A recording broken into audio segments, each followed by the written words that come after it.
नक्शे में स्थापित कर रखा है कि जिस मातृभूमि ने हमें जन्म दिया है, अगर उस मातृभूमि पर कोई टेढ़ी नजर करेगा तो इस गांव का बच्चा बच्चा या तो उस दुश्मन को नेस्तनाबूद कर देगा या शहीद हो जाएगा। ऐसे ऐतिहासिक गांव बागी गांव में आज हो रहे इस कार्यक्रम के अध्यक्ष हम लोगों के आदरणीय गार्जियन आदरणीय हरिनाथ यादव जी, और जिनके सम्मान में हम लोग आज एकत्रित हुए हैं। आज इस कार्यक्रम के सम्मानित मुख्य अतिथि समाजवादी पार्टी के राष्ट्रीय सचिव, पूर्व सांसद, पूर्व कैबिनेट मंत्री और वर्तमान में जमनिया के जवान विधायक आदरणीय ओम प्रकाश सिंह जी, जंगीपुर के लोकप्रिय विधायक डॉक्टर वीरेंद्र यादव जी, सकलडीहा के आदरणीय विधायक भाई प्रभु नारायण यादव जी, हमारे बड़े भाई गार्जियन समाजवादी पार्टी गाजीपुर के पूर्व अध्यक्ष सुदर्शन यादव जी, आदरणीय रामधारी यादव जी, समाजवादी पार्टी राष्ट्रीय कार्यकारिणी के सम्मानित सदस्य राजेश कुशवाहा जी, सत्या यादव जी, संचालन कर रहे भाई राजेश यादव जी, और जिन्होंने हम लोगों को आमंत्रित करके इस गांव में सम्मान करने की व्यवस्था किया, भाई राधे श्याम यादव जी, और आज के सबसे महत्वपूर्ण पदाधिकारी जिनके हाथ में माननीय राष्ट्रीय अध्यक्ष जी ने जिले की बागडोर दिया है, हमारे नौजवान निष्ठावान और वह बहुत ही कर्मठ जिलाध्यक्ष भाई गोपाल यादव जी, सभी मंच पर बैठे हुए राम बच्चन यादव जी, रविंदर यादव जी, किनका किनका नाम ले, समय बड़ा कम है, सूरज डूबने वाला है, जिनका नाम मैं नहीं ले सका वो हमारे लिए जिनका नाम लिया उनसे ज्यादा प्रिय हैं। मंच पर बैठे आदरणीय नेतागण और सामने बैठे आदरणीय हमारे सभी आदरणीय बुजुर्गगण, क्रांतिकारी नौजवान साथियों, सबसे पहले तो आप लोगों ने हम लोगों का सम्मान किया, जितना आपने सम्मान किया भाई राधे श्याम यादव जी, राजेश यादव जी, यहाँ उपस्थित सभी सम्मानित हमारे आदरणीय, जितने आप लोगों ने हम लोगों का स्वागत किया उससे 1000 गुना मिला करके हम सबके तरफ से आप लोगों का स्वागत करते हैं। इसलिए कि तभी से कार्यक्रम चल रहा है, जब आप ही न होते तो क्या रंगे महफिल, जब आप ही नहीं होते तो क्या मतलब था इस कार्यक्रम का। इसलिए विशेष रूप से आप लोगों का स्वागत यह मंच करता है। वैसे तो गाजीपुर के जनप्रतिनिधियों में मैं 2 लोगों का विशेष सम्मान करता हूं। एक हमारे प्रतिनिधि हैं जिनके सम्मान में हम लोग आज उपस्थित हुए हैं, आदरणीय ओम प्रकाश सिंह जी। मैं इसलिए करता हूं, वो करता रहूंगा कि जब मैं प्रधान था राय साहब लोगों के गांव का 91 सन की बात है, जब मैं 21वीं बार सस्पेंड भारतीय जनता पार्टी के जमाने में किया गया था। गाजीपुर के डीएम पंडित जी थे, और जब हम जा करके उनसे कहा कि आखिर 21 बार सस्पेंड हुए, 21,000 बार भी सस्पेंड होंगे, तब भी हम पीछे हटने वाले नहीं हैं। उस समय आदरणीय ओम प्रकाश जी एमएलए थे, और उन्होंने हमारी पैरवी खड़ा होकर के किया कि डीएम साहब बहुत हो गया, अब इससे अधिक होगा तो फिर आपकी खैरियत नहीं होगी। इसलिए मर्द को दर्द नहीं हो जिसे दर्द हो कभी मर्द नहीं। मर्दों की कदर हम करते हैं। आपने हमारी मदद किया, तो हम कृतज्ञ हैं। हम जिंदगी भर आपको याद करेंगे, आपका सम्मान करेंगे। कहीं झूठ तो नहीं बोल रहा हूं, इसलिए कि मैं झूठ बोलता ही नहीं।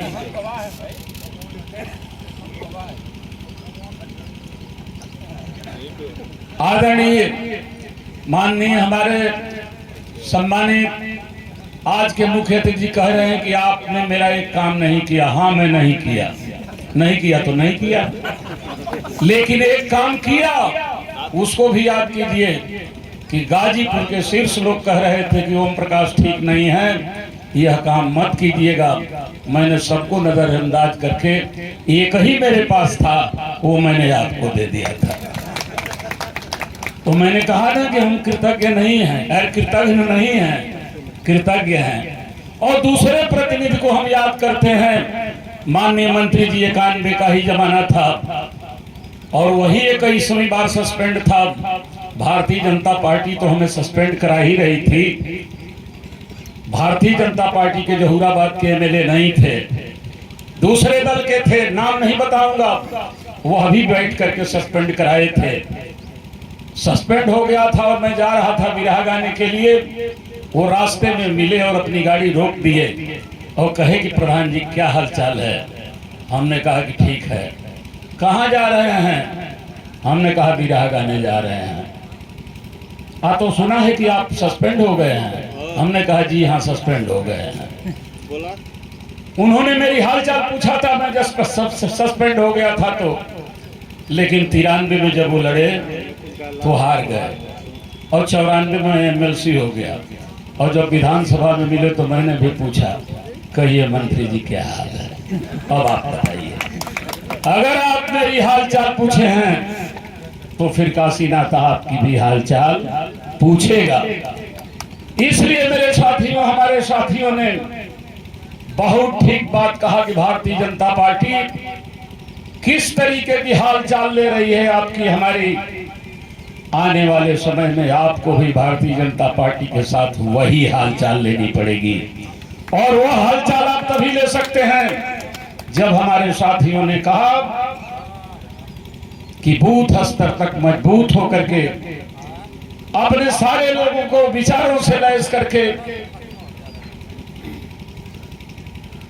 जितने हमारे वोटर हैं नाम बढ़वाने का और उनके मतदाताओं का जो अवैध नाम है कटवाने का काम करके, जो लोकतंत्र में हमें हथियार मिला है उसका प्रयोग करके 2024 में 2027 में भारतीय जनता पार्टी की जमानत जब्त करके जरूरी हो गया है कि आप भी सारा हिसाब किताब पूरा कर लें। इसके लिए जोड़ने के लिए केवल उपलब्धियां ही काम नहीं करेंगी। समाजवादी पार्टी की 4 बार सरकार बनी और चारों बार 3 बार पूजनीय नेताजी, एक बार माननीय राष्ट्रीय अध्यक्ष अखिलेश यादव जी ने भरपूर काम किया। क्या नहीं किया? जो कहा वो भी किया, जो नहीं वादा किया था वो भी किया। कन्या विद्या धन दिया, बेरोजगारी भत्ता दिया, लैपटॉप दिया, टैबलेट दिया, साइकिल दिया, बिना फीस का पढ़ाया, बिना पैसे की दवा कराया, सिंचाई बिना पैसे की कराया। जो कहा तो किया, समाजवादी पेंशन दिया। जो नहीं कहा था आगरा से लखनऊ तक एक्सप्रेस बनवाएंगे, बनवा दिया। कहा कि नहीं लखनऊ में मेट्रो चलाएंगे, चला दिया। पूर्वांचल एक्सप्रेस वे की कल्पना भी उस समय नहीं थी, लेकिन जमीन का मुआवजा दे दिया। अब कोई भी गवर्नमेंट बनती तो उसे बनाना ही पड़ती। यह एक्सप्रेस वे मजबूरी में ही सही, लेकिन अखिलेश के नक्शे पर, प्रस्ताव पर और उनके शिलान्यास पर ही आपकी यह Purvanchal express, Samajwadi express way भी बनी है। काम तो बहुत हुआ, और भी काम होगा जब आपकी सरकार बनेगी तो। लेकिन मेरे साथियों, अब तो वह काम होने जा रहा है कि अब वह वक्त भी नहीं मिलेगा कि हम बोलेंगे और आप सुनेंगे। अब तो वह भी वक्त नहीं मिलेगा। अखिलेश यादव मुख्यमंत्री, प्रधानमंत्री नहीं, कोई हिंदुस्तान का गरीब आदमी का बेटा प्रधानमंत्री और मुख्यमंत्री होगा कि नहीं होगा। कहा था 15 लाख रुपया देंगे, नहीं दिया। ठीक है, नहीं दिया, कोई बात नहीं। कल हम हो जाएंगे, अपने लोगों को कानून बना करके और सारी योजनाओं से लाभान्वित कर देंगे। कहा था कि 2 करोड़ लोगों को हर साल नौकरी देंगे, नहीं दिया, कोई बात नहीं, आने वाले समय में हम दे देंगे। मेरे दोस्तों, कहा था कि देश नहीं बिकने देंगे, देश नहीं झुकने देंगे, किसानों की आय दोगुनी कर देंगे। हवाई जहाज बेच दिया, रेलगाड़ी बेच दिया, फैक्ट्रियां बेच दिया। अगर हरियाणा और पंजाब के और उत्तर प्रदेश के पश्चिमी हिस्से के अगर किसान तैयार नहीं हुए होते, नहीं मरने के लिए तैयार हुए होते, मर भी गए, अगर वो बहादुर किसान खड़े नहीं हुए होते तो आज आप अपनी ही खेती में 300 रुपए की मजदूरी कर रहे होते। ये है भारतीय जनता पार्टी। आप कह रहे हैं कि बड़ा गुनाह कर रही है, अपने हिसाब से वो ठीक कर रही है। आप पढ़िए किताब, आरएसएस का संस्थापक गोलवलकर ने लिखा है कि अगर भारत में हमेशा राज करना चाहते हो तो 95% लोगों को कंगाल बना दो। 95% लोगों को कंगाल बना दो भारत के अंदर। अगर उनका पेट भरेगा तो राजनीति बतियाएंगे, और अगर कंगाल रहेंगे, पेट नहीं भरेगा तो दिन भर चूल्हे का इंतजाम करेंगे, राजनीति की बात नहीं कर सकते हैं। और 5% जो तुम्हारे चापलूस किस्म के लोग हों उनको माला माल कर दो। भारतीय जनता पार्टी यही तो कर रही है कि सारी चीजों को 100 लोगों को दे रही है, 5% लोगों को दे रही है, और 95% लोगों को कंगाल बना रही है। रिक्शा वाले कंगाल हो गए, पान वाले कंगाल हो गए, छोटे व्यापारी कंगाल हो गए, किसान कंगाल हो गए, हम आप कंगाल हो गए। बुरा मत मानिएगा, ठाकुर भी कंगाल हो गए, ब्राह्मण भी कंगाल हो गए, सब लोग कंगाल हो गए। केवल 100 लोग इस हिंदुस्तान के मालो माल हो गए, जिनको टाटा कहते हैं, बिरला कहते हैं, डालमिया कहते हैं। यहाँ देश में लड़ाई लगल बज हम बैकवर्ड है या फॉरवर्ड है। ए भैया, कौन चीज का फॉरवर्ड हुआ? मैं खेत बेचा गई का तो हम फॉरवर्ड हैं। अरे तोहरों के तरकारी 80 रुपया किलो, आकाशीनाथ के तरकारी 80 रुपया किलो। हम मजदूरियों कर लेता नहीं, तू मजदूरियों ना करबो। सच पूछे तो हम फॉरवर्ड हैं और तू बैकवर्ड हो। ये भी आप नहीं कर सकते। अरे आइए मेरे साथ मिलिए और गरीबों की लड़ाई लड़िए। कहा था गोलवलकर ने कि जिस आजादी में अगर सबको बराबर का अधिकार मिलता हो तो उस आजादी से हम गुलामी को 100 गुना बेहतर समझेंगे। आजादी मिले या 100 बराबर हो जाए, अगर ऐसा आजादी आवती तो राष्ट्रीय सेवक संघ आरएसएस ने कहा था कि वो से बढ़िया गुलामी है बा। मोदी कोई गलत नहीं कर रहा है, वो तो गोलवलकर के सिद्धांत से सारी लोगों को 5% लोगों को सब कुछ देना चाहता है कि वो 5% लोग आप पर राज करें और उन 5% लोगों पर वो राज करें। मेरे दोस्तों, ऐसी परिस्थिति में ये सारी चीजें हो जाएंगी। जो बेच दिया वापस हो जाएगा, लेकिन आखिर आपका संविधान बचेगा तब तो, आखिर आपका लोकतंत्र बचेगा तब तो। आप हमेशा के लिए 400 साल पीछे चले जाएं। एक बार अगर और भारतीय जनता पार्टी की सरकार बन गई केंद्र के अंदर, तो शायद न हम बोलने लायक रहेंगे, न आप सुनने लायक रहेंगे, न बूथ बनाने लायक रहेंगे, न बूथ अध्यक्ष बनाने लायक रहेंगे। सिर्फ वही बोलेंगे और हम सुनेंगे, जो कहेंगे वही करना पड़ेगा। इतना बढ़िया मंच नहीं मिलेगा, इतनी बढ़िया कुर्सी नहीं मिलेगी, इतना बढ़िया जैकेट नहीं मिलेगी, इतना बढ़िया भोजन नहीं मिलेगा। और सही बात तो यही है कि वही जमाना आएगा कि अहिर भकोल कहा जाएगा, भर भरकुई कहा जाएगा, चमार सियार कहा जाएगा, कोयली कोड़ार कहा जाएगा।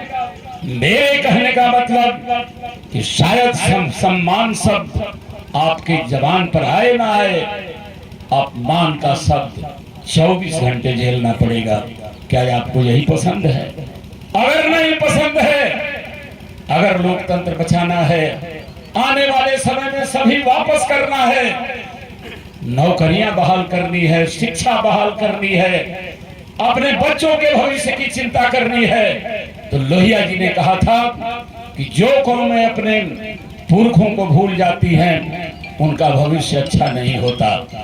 आपको राम मनोहर लोहिया का इतिहास याद करना पड़ेगा, ज्योतिबा फूले का इतिहास याद करना पड़ेगा, सावित्री बाई फूले का इतिहास याद करना पड़ेगा, कांशीराम का इतिहास याद करना पड़ेगा। और समाजवादी गरीब की बात करते हैं, आपको चंद्रशेखर पूर्व प्रधानमंत्री के भी विचार को याद करना पड़ेगा, उनके भी संघर्ष को याद करना पड़ेगा। मेरे साथियों, गरीब हर लोग हो सकते हैं। समाजवादी पार्टी गरीबों की लड़ाई लड़ती है। हमारे विधायक जी ने कहा कि 4 दिन पहले कांशीराम जी की मूर्ति का अनावरण हमारे राष्ट्रीय अध्यक्ष जी ने किया। कांशीराम किसी एक जात के नहीं थे। मैं एक बात बता दूं, बड़ा एक जमाना था नसीमुद्दीन सिद्दीकी का, जब 93 में टिकट बंट रहा था, अपने पुरखों को जानना चाहिए।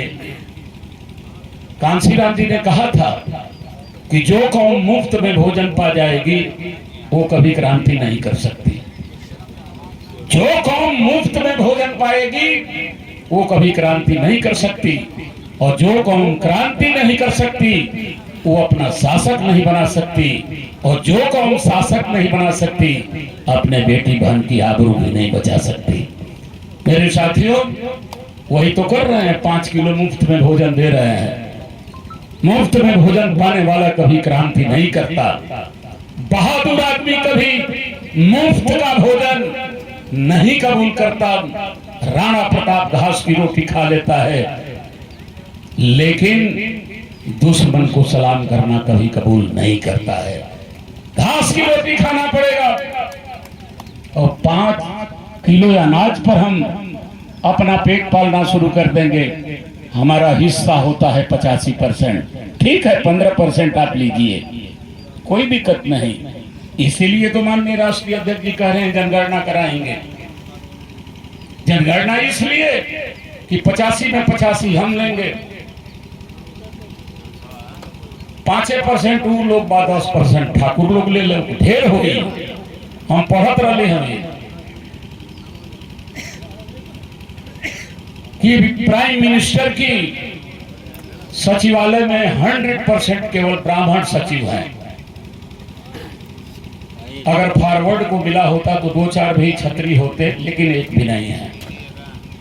राष्ट्रपति के सचिवालय में एक राजपूत नहीं है, उपराष्ट्रपति के यहाँ एक राजपूत नहीं है। जब कहीं राजपूत है ये नहीं है, तो राजपूत कहें उनके साथ, हमारे साथ, हम आपके साथ, आप हमारे साथ मिल के लड़िए। 85 से 10 जोड़ देंगे, 95 हम लड़ेंगे। 5% उन लोगों के दे दिया जाए, चाहे तरकारी की नहीं लोगा, चाहे भंटा की नहीं लो।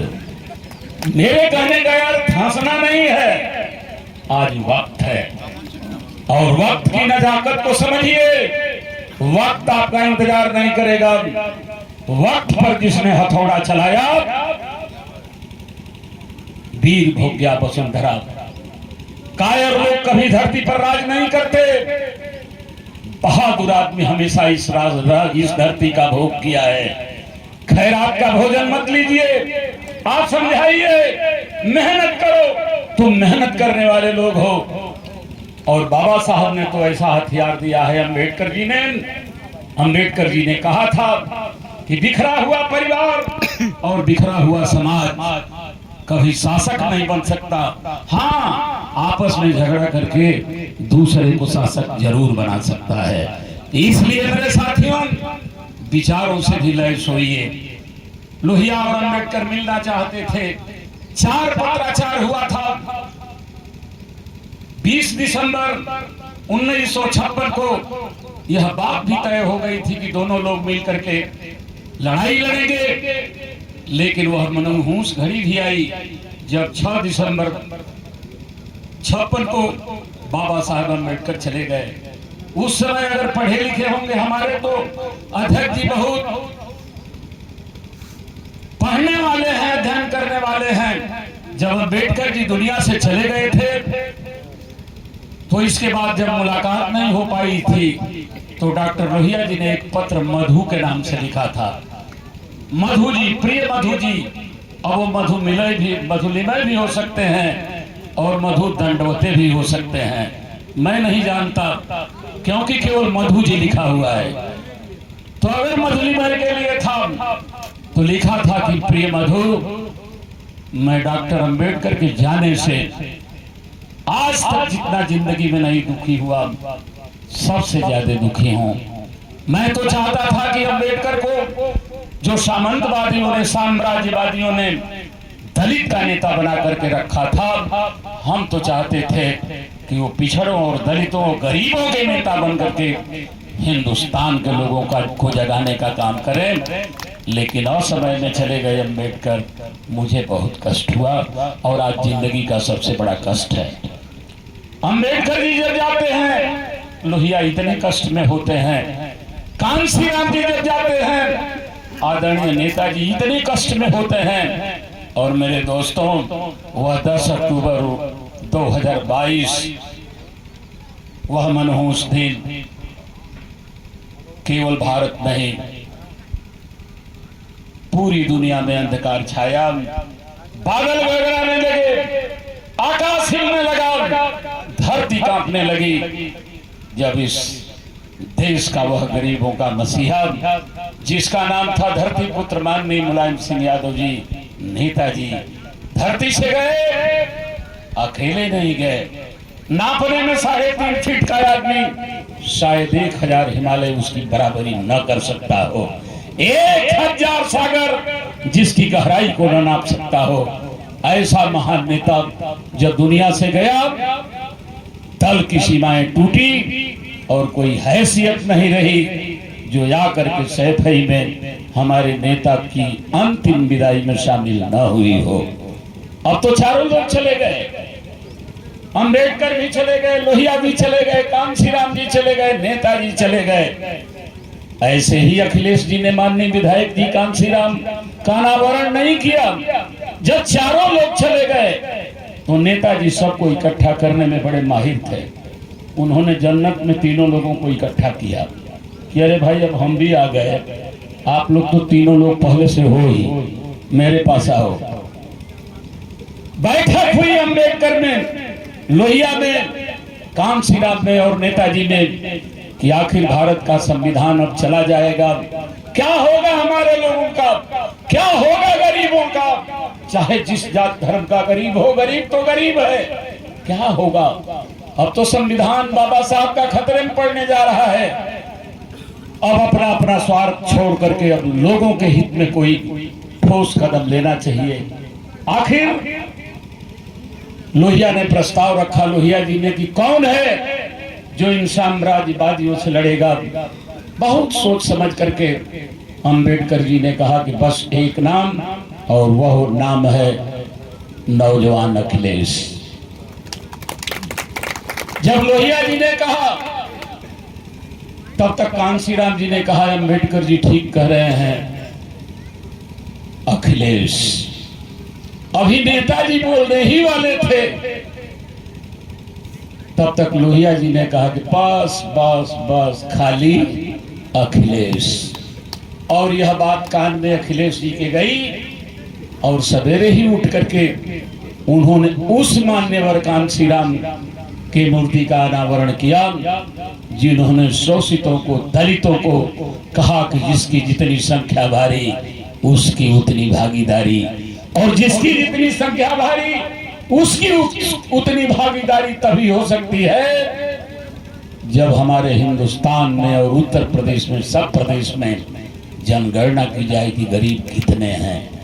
इसीलिए यह लड़ाई तभी पूरी हो सकती है जब 2024 में अधिक से अधिक आप MP जीत करके जाएं, या तो इस देश में प्रमाण है इतिहास में कि वह लोग भी प्रधानमंत्री हो गए हैं जिनके 15-20 MP जीत गए हैं। अगर ऐसी स्थिति आती है तो आदरणीय प्रभु नारायण जी विधायक जी ने ठीक ही कहा कि हमारे नेता प्रधानमंत्री भी हो सकते हैं। और अगर ऐसी स्थिति न भी आए तो भारतीय जनता पार्टी सरकार न बनाने पाए और भारत में कोई सरकार बने तो बगैर हमारे न बने, ऐसी भी स्थिति में भारत में जनगणना कराई जा सकती है।